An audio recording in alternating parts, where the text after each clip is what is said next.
장씨의 수염이라는 소설이 있는데 이 소설은 어렵지 않은 소설입니다. 문제도 몇 개죠? 3문제밖에 안 되죠. 그죠? 그러니까 내가 보기에는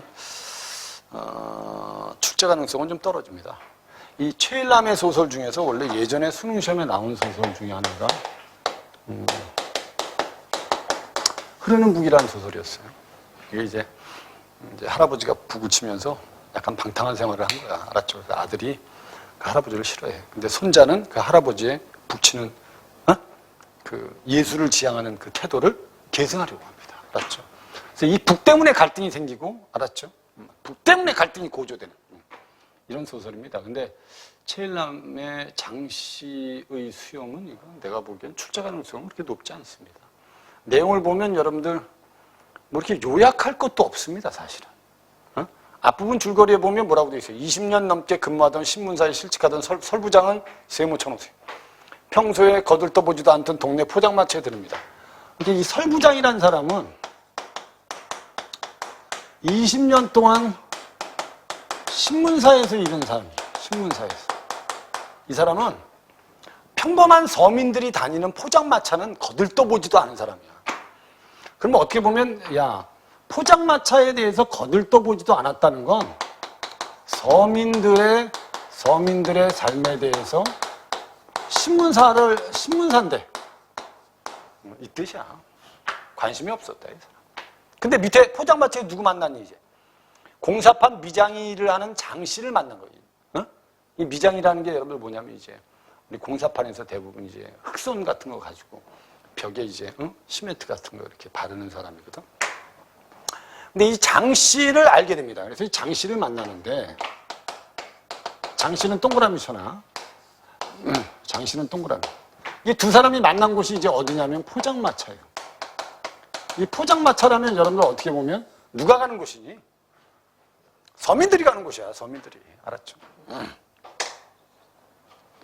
근데 이제 예전에는 몰랐는데 이제 실직하고 병신이 되니까 이제 여기에 눈이 간 거고, 그 전에는 아마 이런데 들어가지도 않았을 거고 관심도 없었는데 결국 실직하고 나서 이제 백수가 되니까 이제 이게 눈에 보이고 이 안에 들어가서 이제 뭐 술을 한 잔 먹다가 이제 장씨를 만난 거겠죠. 이후에 둘은 일주일에 한 번꼴로 포장마차에서 만나 이런저런 이야기 동그라미죠. 이 두 사람이 이제 뭘 하는 거지, 이제? 두 사람이 이야기를 나눈다는 게 이야기를. 알았죠? 그 이야기가 중심이 돼야 돼, 이제. 무슨 얘기를 했냐. 그랬더니 밑에 제가 말씀드리고 싶은 것은 그것이 아닙니다. 물론 설부장 선생님 말씀이 맞습니다. 하지만 그 말을 하는 사람의 태도 문제가 된다 이겁니다. 조곤조곤 타이르듯이 상의 쪽으로 나오는 것과 처음부터 싸그리 무시하고 나오는 것은 다르거든요. 안 그렇습니까? 그야 그렇겠죠. 그런데 그 양반에다 세모쳐. 지금 이 두 사람이 나누는 대화는 이 사람에 대해서 나누는 겁니다. 그 양반에 대해서. 알았죠? 근데 그 양반이 어떤 사람이냐 그랬더니 우리를 처음부터 사기꾼으로 보는 눈치였어요. 이때 우리라는 말은 서민이라고 생각하시면 돼요. 응? 그러니까 장씨 같은 사람들 있죠? 장씨 같은 사람들을 사기꾼으로 보는 눈치다. 모르기는 해도 손으로 빌어먹는 우리와 같은 학식을 가지고 머리로 빌어먹는 사람과는 천양지 차이가 있을지 모르나 머리로 빌어먹고 사는 사람들은 그만큼 또 우리 같은 사람들을 이해할 줄도 알아야 합니다. 이게 뭐냐면 여기서 두 사람이 지금 얘기를 나눌 때 보면 일단 둘로 분류해놨어. 하나는 뭐? 머리로 빌어먹는 사람이 있어. 머리로. 알았죠? 그 다음에 또 하나는 우리 같은 사람이라고 돼 있어. 우리 같은 사람. 이건 뭐라고 생각하면 지식인이라고 생각하시면 되고, 이건 뭐라고 생각하면 이제 장씨와 같은 노동자라고 생각하면 되는데, 생각해보세요. 이 지식인들은, 니들 생각해봐. 이거 머릿속에 가지고 있는 지식을 가지고 얘기를 한다는 거야. 그럼 니들 봐. 장씨는 자기가 몸으로 느낀 거고, 지식인들은 머릿속에 가지고 있는 지식을 가지고 얘기하는 거야. 지식은 경험보다 무슨 적이죠? 추상적일 수밖에 없거든. 아니 우리가 고등학교 때 이렇게 배운 지식이 만약에 현실 속에 딱 들어가면 아씨 뭐야 사람들이 이렇게 되거든. 그러니까 우리가 여러분 예전에 그래서 수필에서도 여러분 뭐라고 그 써놓은 사람이 있어요. 이제 고등학교 3학년이 돼서 이제 사회에 나갈 때 너희들한테 알려주고 싶은 게 있다. 그래서 옛날에 이런 얘기가 있다. 신발을 사러 가는 사람이 시장에 자기가 발을 치수를 재기 위해서 탁본을 떠는 거야. 자기 발을 먹물에다 묻혀가지고 신종이에다 이렇게 딱 눌러서. 근데 병신이 이제 시장에 갔는데 그걸 안 갖고 온 거야. 그걸. 그래서 결국 그걸 가지러 다시 집에 갔다가 와보니까 시장이 문 닫은 거야. 신발을 못 산 거야. 병신이 이 발이 있잖아. 발이. 이 발 가지고 신으면 될 걸. 그걸 뭐 탁본을 뜨고 지랄이야. 그럼 어떻게 보면 발은 구체적이에요, 추상적이에요? 구체적이죠. 구체적이고, 어떻게 보면 탁본은 발을 본뜬 것 뿐이야. 추상적인 거야. 그러니까 우리가 지금 고등학교 때 배운 지식들은 다 무슨 적이다? 추상적이다. 그러니까 너희들은 현실 속에서 이제 구체적인 걸 경험하게 된다. 그래서 졸업하는 이제 제자들한테 글을 써놓은 게 있습니다. 신영복이라는 사람이. 이게 수필입니다. 응? 그리고 우리 잘 생각해봐. 소설 중에 비 오는 날은 가리봉동에 가야 한다라는 소설이 하나 있어요. 그 소설에 보면 미장이 공사 일을 하는 사람이 하나 있잖아요, 그죠? 근데 주인이 그라는 사람이 있는데 그라는 사람이 임씨라는 사람을 만나. 근데 이 임씨라는 사람이 일을 하는 동안 그와 아내는 이 사람이 자기들을 속일까봐 불안해해, 그죠? 하지만 결국 이 사람은 양심적인 사람이었어. 뭐 이런 내용의 소설도 있고 또 하나 여러분들 우리가 윤은길의 소설 중에 아홉 켤레의 구두로 남은 사내라는 소설인데 거기서도 보면 나라는 인물이 있는데 나라는 인물이 분명히 지식인이야. 학교 선생님이거든. 그럼 이 사람이 분명히 가난한 사람들한테 빈민들을 마음속으로는 도와줘야 된다고 생각해. 근데 실제는 안 그래. 그래서 이 사람들이 커피숍에서 이렇게 만나서 자기들끼리 이렇게 얘기할 때 보면 호주머니에 껌을 하나씩 다 가지고 있어. 그래서 껌 파는 어떤 아이가 와서 껌 좀 사주세요 이러면 호주머니에서 딱 꺼내서 나 아까 샀다. 그러니까 서로들 지식인들이 그 커피숍에서 만나서 다방에서 만나서 가난한 사람들하고 더불어 살아야 돼. 우리 가난한 사람들을 도와야 돼. 막 이러고 떠들면서도 막상 그 사람이 오면 호주머니에 있는 껌을 이렇게 꺼내 보인다. 이게 지식인들의 태도야, 이게. 그러니까 어떻게 보면 이 지식인들이 가지고 있는 지식은 추상적이에요, 추상적. 얘가 가지고 있는 건 무슨 적이냐? 얘가 가지고 있는 건 무슨 적? 구체적이라고 봐야 돼, 구체적이라고. 그러니까 지금 장 씨는 그 양반한테 당한 일이 너무 화가 난 것이야. 그래서 지금 장 씨가 지금 설부장한테 뭐라고 얘기하는 거야? 좀 있는 사람들은 그 노동자들, 가난한 사람들을 좀 이해해야 되는 거 아닙니까? 아니, 무조건 싸그리 그냥 사기꾼으로 몰면 어떡합니까? 기분 나쁜 거야, 지금 기분 나쁜 거, 그 양반한테.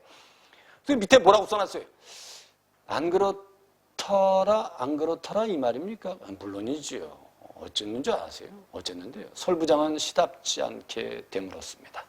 도대체 자기가 지식계나 있는 사람으로 몰리고 장 씨는 일하는 사람의 대표격으로 둘을 분리하는 것 같아서 개운치는 않았어. 이 장 씨의 얘기를 들으면 자꾸 나는 지식인에 끼고 이 사람은 노동자에 끼는 것 같아서 우리 둘이 지금 함께 포장마차에 술 먹는데 이렇게 지식인과 노동자로 이렇게 분리되는 게 별로 기분은 좋지 않았는데 이 장 씨의 말은 결국 지식인에 대한 불만 아니니? 그럼 어떻게 보면 돌려서 말하면 얘가 찔릴 수도 있는 거 아니겠어? 그죠? 설부장이. 그래서 밑에 일을 대충 마무리 짓고 주인과 함께 간단히 막걸리 잔을 기울이는 자리였습니다. 이게 다 이야기입니다. 장 씨의 이야기. 정원에서였는데 그 집주인이 저한테 막걸리를 따라주길래 그걸 받아 마시고 그 잔을 그 양반에게 다시 따라줬어요. 잔에다 술을. 그랬더니 그걸 끝내 마시지 않고 내가 한눈 파는 사이에 버리더라는 거야. 쉽게 말하면 노동자를 뭐 한 거니? 무시한 거지. 무시한 거지. 왜 그랬을까요? 몰라서 물으세요? 제가 입댄 술잔에 그 더러운 균이라도 묻어 있을까 봐 그러지 않았겠어요? 이거는 뭐 정확한 근거는 없어, 사실. 이건 누가 이렇게 생각하는 것뿐이야. 장 씨가 이렇게 생각하는 거야. 근데 장 씨가 이렇게 생각하는 데는 뭐가 있었다는 거예요. 장 씨가 이렇게 생각하는 데는 그동안에 뭐가 있었다는 거예요. 경험이 있었다는 거죠. 설마요? 아닙니다. 이래봬도 우리는 눈치가 하나는 비상합니다. 그 바닥에서 오래 굴다 보면요. 남는 건 눈치밖에 없어요. 그 일은 또 눈 감아준다고 칩시다. 또 있어, 일이. 뭔데요? 그랬더니 무슨 일이 또 있었습니까? 설부장은 조금 관심이 당기는지 조급하게 그 다음 말을 재촉했습니다. 내 참 치사해서 글이 있은 지 며칠 후에 그날은 간밤에 눈이 몹시 내려서 일이 없어가지고 텔레비전을 보고 있는데 아니 그 양반이 텔레비전에 나왔어요. 그리고 다른 두 사람과 함께 얘기를 주고받고 있었습니다. 내유인 즉슨 연말을 맞아서 어떻게 불우이웃을 도울 것인가였습니다. 그런데 그 양반이 차례가 오자 말끝에 물질적인 후원도 좋지만 중요한 것은 밑줄 그어 안 가진 자에 대한 깊은 동정과 이해입니다. 야, 못 가진 건 몰라도 안 가진 건 또 뭐니? 어? 안 가진 자의 기분 더럽게 안 좋은 말이야. 어? 그럼 안 가졌다는 건 자기 능력이 없다는 거 아니야. 의지가 없다는 거예요. 의지가. 안 부정이 원래 뭐죠? 의지 부정이죠. 못 부정이 뭐죠? 능력 부정이잖아. 의지가 없다는 거지 어떻게 보면. 그래서 안 가진 자에 대한 깊은 동정과 이해다 이런 말을 하더군요. 안 가진 자란 말이 또 무슨 뜻입니까? 그런 말이 있지요. 요건데 우리 같은 가난뱅이를 두고 하는 말 아닙니까? 그거 그렇게 보면 틀림없습니다. 그래서 그 사람한테 실망했다 이 말이군요. 맞습니다. 바로 그겁니다. 앞뒤가 다르잖아요. 끊어버리세요. 여기까지가 결국 그 양반의 이걸 나타내는 거야. 결국 장 씨는 그 양반한테 뭘 느낀 거야? 장 씨는 그 양반한테 이걸 느낀 거야. 위선적인. 실질적인 행동은 무시하면서, 알았죠? 말로만 뭐다? 동정하고 이해해라. 이렇게 말한다. 장 씨는 기분 나쁜 거야, 이게. 여기까지가 장 씨 이야기야. 오케이? 근데 어떻게 보면 이런 이야기를 보면 장 씨가 자격지심해서 이럴 수도 있어. 자기가 배우지 못했으니까 지식인의 행동을 이렇게 오해할 수도 있어요. 근데 설부장의 얘기를 가만히 듣다 보니까 이 사람의 말이 일리가 좀 있어 보이는 거야. 왜? 이건 지식에서 나온 말이 아니고 뭐에서 나온 말이다? 경험에서 나온 말이기 때문에 더 일리 있을 수 있다 라고 느끼고 끝난 소설이야 이거 사실은. 그 밑에는 그래서 그럴 수도 있는 일이겠지요. 물론 그럴 수도 있겠지요. 그러나 저는 실망이 큽니다. 아니 원래 이 세상에 천갈래 만갈래 갈라져가지고 끼리끼리 노는 마당인데 아니 우리 아닌 다른 사람이 우리 사정을 알아줄 리가 없다는 생각을 해오고는 있었으나 그 말을 들으니까 기분이 나빠요. 끼리끼리 논다는 게 무슨 뜻입니까? 몰라서 묻습니까? 다 아시면서 그러시네. 지식인이. 민주주의가 그런 거 아닙니까? 민주주의 밑줄고. 갑자기 장씨 입에서 갑자기 민주주의란 말이 튀어나온 거야. 아니 무슨 노동자가 민주주의를 얘기하고 지랄이야. 그래서 이제 설부장 입장에서는 이건 또 뭔 말이야. 네? 민주주의가 왜 또 나옵니까? 그랬더니 설부장이 깜짝 놀라면서 왜? 장씨 입에서 설마 민주주의란 말이 튀어나올 줄 몰랐던 것입니다. 중학교 2학년까지 다니다가 그만두었다는 장씨에게 그런 말이 나오는 것이 이상하다 할 것까지는 없지만 어떤 상황을 그런 육두문자가 욕이죠. 욕의 직관으로 때려잡는 것이 희한하다면 희한했던 것입니다. 그러니까 어떤 상황인지 모르는데 장씨 입에서 무슨 욕이 나오듯이 민주주의란 말이 툭 튀어나온 게 자기는 희한하다는 거야. 아니 도대체 민주주의하고 지금 얘기한 상황하고 뭐가 맞냐 이거지. 근데 생각해보면 맞는다는 거야 이게 또.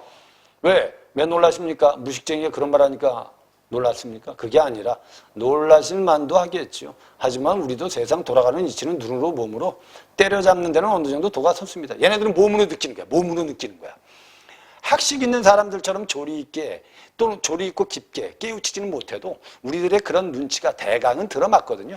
그러니까 끼리끼리 노는 것이 민주주의다. 그것이 틀린 말은 아니라고요. 입으로는 자유다 평등이다 하고 떠들어대지만 속을 파보면 끼리끼리 어울려 자기들 이익을 취하는 게 민주주의 아닙니까?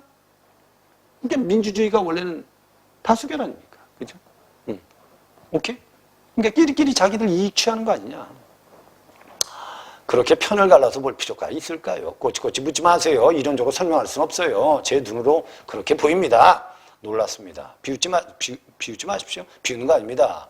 물론 설부장은 장씨의 이런 끼리끼리 논리와 내 편 따지는 식을 반드시 그럴듯하게만 보지는 않았다. 그러나 설부장 또래들이 세련된 입놀림으로 조목조목 따지는 것과는 달리 한 방에 설명을 해버린다는 거지 그냥 장씨는.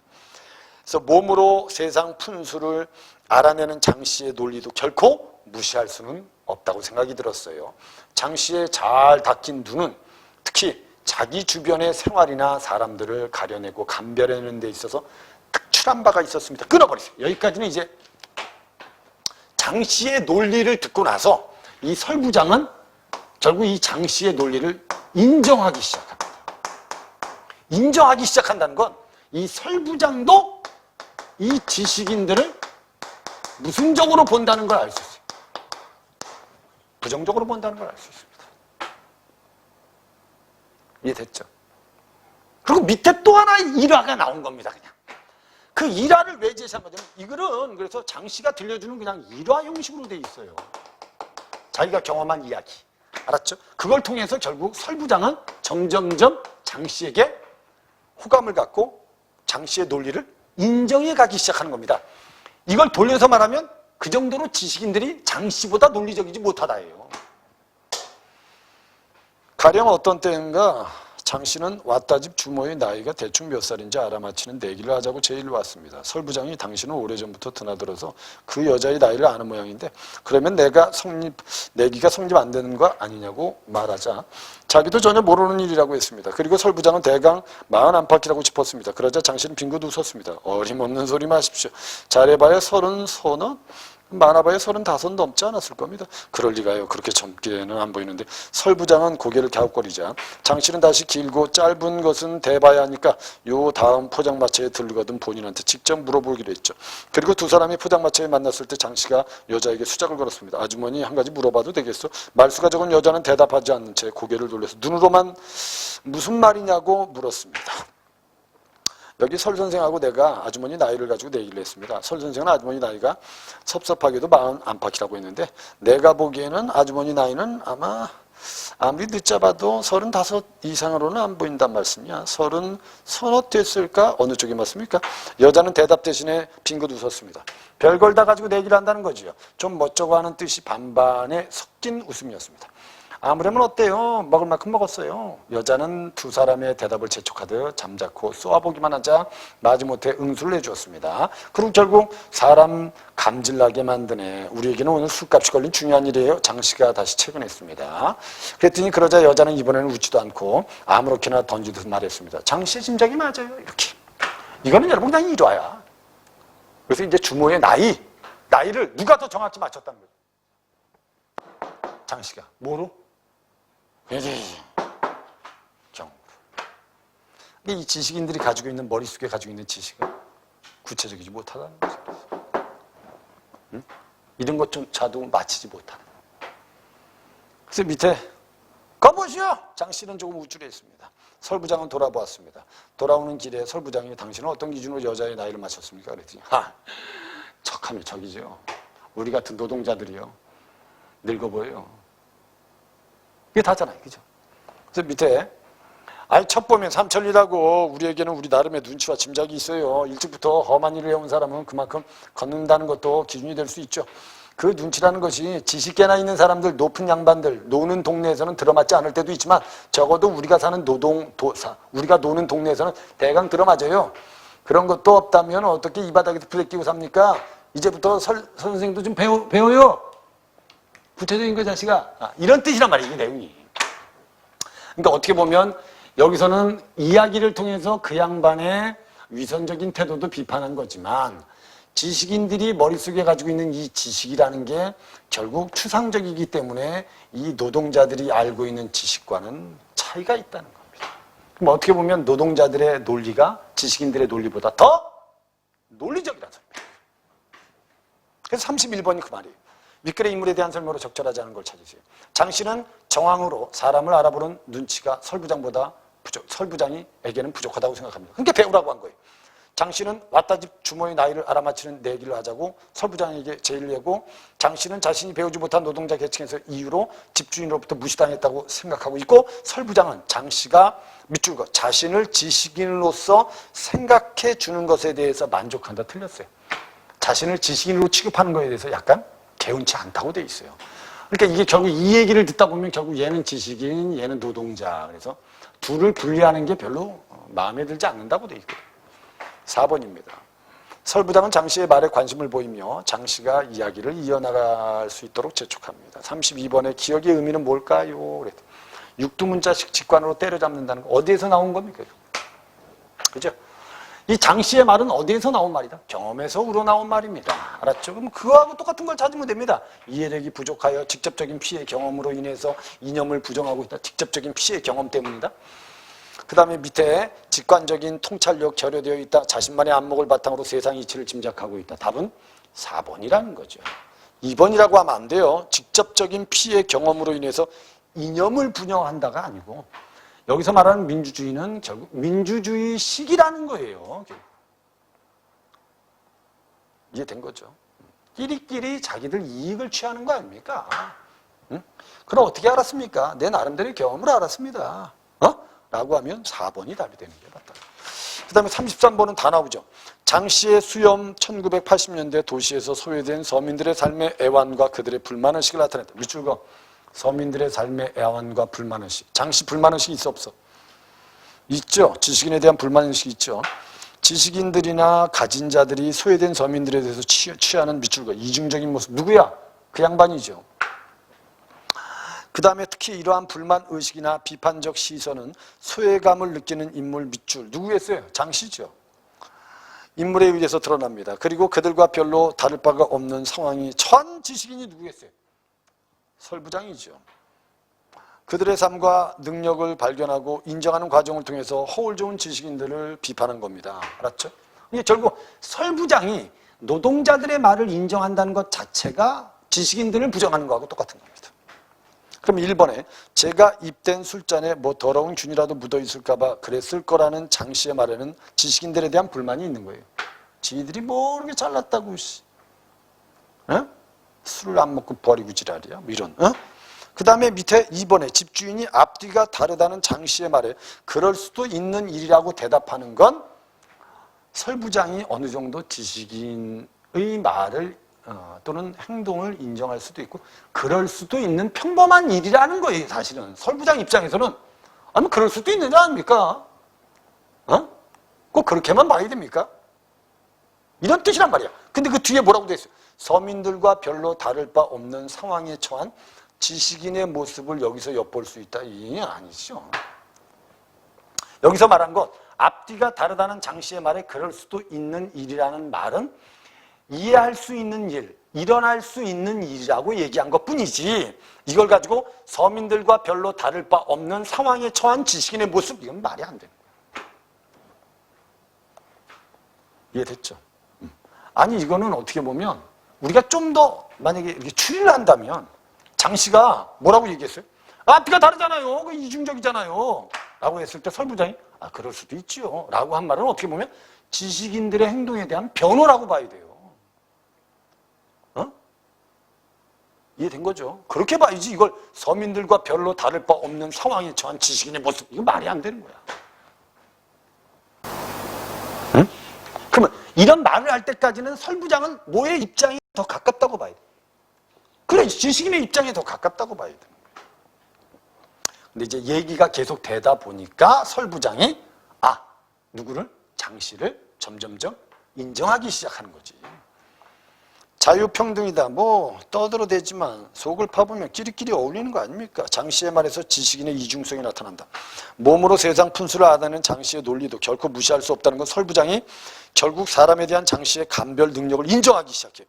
일찍부터 험한 일을 해온 포장마차 주인이 실제 나이보다 더 들어 보이는 건 결국 서민들의 삶이 고달프다는 거예요. 그런 거죠. 이 문학이지만 이것도 풀 때는 논리적이어야 된단 말이야. 근거를 가지고.